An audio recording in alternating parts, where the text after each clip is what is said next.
دوستو سدھو موسے والے کا جو گانا کل ریلیز ہوا ہے وار، اس میں اس نے ایک ورڈ یوز کیا ہے کی محمد تے کی خان، اور ہم مسلمز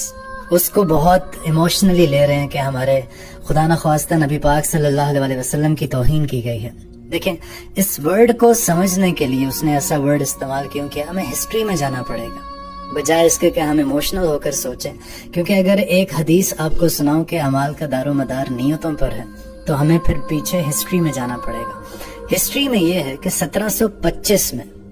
سلطان محمد خان اور دوست محمد خان، ان دونوں نے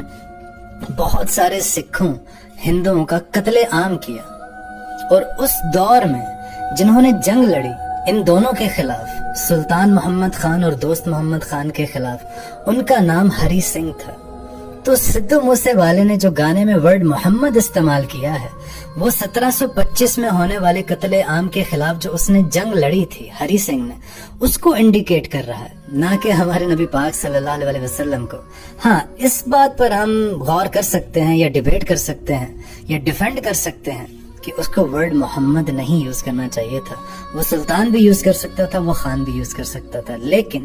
اب تیسرا مسئلہ یہ ہے کہ وہ اس دنیا میں ہے نہیں، تو اس چیز کو ہمیں اتنا ہائی لائٹ نہیں کرنا چاہیے،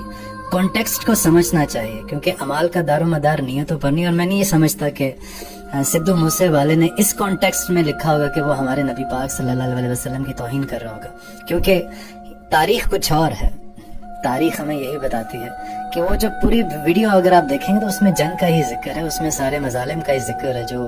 سکھ کمیونٹی پر کیے گئے، تو اس حساب سے وہ اتنا ایموشنل یا پھر اتنا اگریسو ہونے کی ضرورت نہیں ہے، جسٹ فیکٹس کو تسلیم کرنا چاہیے۔ ہاں یہ کہہ سکتے ہیں کہ اس نے محمد کو نام استعمال نہیں کرنا چاہیے تھا۔